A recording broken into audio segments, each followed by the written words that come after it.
గాన్గాపూర్ ఈ పేరు ఎక్కడన్నా విన్నారా? ఇది దత్తాత్రేయుని రెండో అవతారం శ్రీ నరసింహస్వామి కొలువైన ప్రదేశం అండి. ఇది కర్ణాటకలో గుల్బర్గా జిల్లాలో ఉంది. సో మేమైతే గాన్గాపూర్ వెళ్తున్నాము. ఇక్కడ ఎవరు ముందుగా వెళ్ళినా భీమా అమర్జ సంగమంలో పవిత్ర స్నానం చేస్తారు. ఎందుకంటే ఎప్పుడైతే స్వామివారు ఇక్కడికి వచ్చారో భీమా అమర్జ సంగమం ప్రదేశంలో ఉంటూ భక్తులకు జ్ఞానబోధ చేశారంట ఇక్కడే. సో అందుకే ఎవరు వెళ్ళినా ముందుగా పవిత్ర స్నానం చేస్తారు సంగమంలో. ఆ తర్వాత నదిలో పసుపు కుంకుమాలు, అక్షంతలు, మారేడు దళాలు, పువ్వులు, అక్షంతలు, కొబ్బరికాయ ఇంకా దీపంతో నదిలో వదులుతారు దండం పెట్టుకొని. ఆ పక్కనే ఉన్న రావి చెట్టు కూడా ప్రదక్షిణలు చేస్తారు.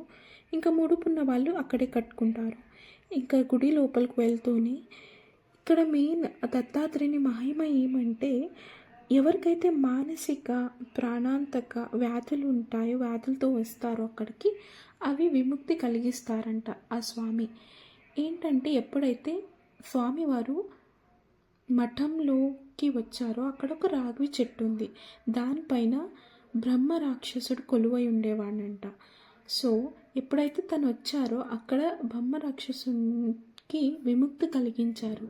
సో దాన్ని బట్టి ఏ నెగటివ్ ఎనర్జీతో వచ్చినా అక్కడ విముక్తి కలుగుతుందని ప్రజల నమ్మకం. ఎవరైనా వచ్చి అక్కడ నెగిటివ్ ఎనర్జీతో వచ్చిన వాళ్ళు పౌర్ణమి అమావాస్యకి ఎక్కువ జనాలు వచ్చి నిద్ర చేసి ఆ స్వామిని నమ్ముకుంటారండి.